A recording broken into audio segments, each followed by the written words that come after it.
বন্ধুরা, আগের ব্লগে আমি দেখিয়েছি রুটি বানিয়েছি। এইবার আমি দেখাবো কেমন রুটি বানিয়েছি। এই যে এটা কোন দেশের ম্যাপ তা তো আমি বলতে পারবো না। তারপরে দেখো এই যে তারপরে এই এই এতগুলো রুটি আমি বানিয়েছি, দেখেছো? তোমরা এসো, রুটি দিয়ে আর দুধ দিয়ে মজিয়ে খাওয়া হবে। চলে এসো বন্ধুরা, চলে এসো। এই যে আমি খাচ্ছি।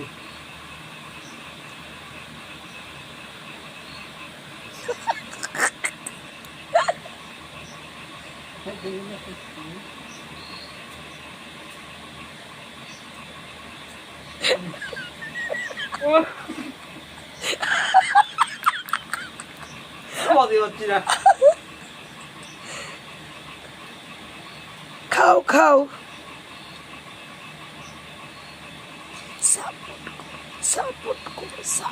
বন্ধুরা, বিশাল স্বাদ, বিশাল স্বাদ। বন্ধুরা, তোমার দাদা ভাইকে একটু সাপোর্ট করো বেশি বেশি করে। নতুন হলে সাবস্ক্রাইব করো। নতুন হলে সাবস্ক্রাইব করো আর ভিডিওগুলো বেশি বেশি করে শেয়ার করো। বন্ধুরা, করবে তো? ঠিক কথা দিচ্ছ তো? ঠিক ঠিক ঠিক ঠিক। হুম।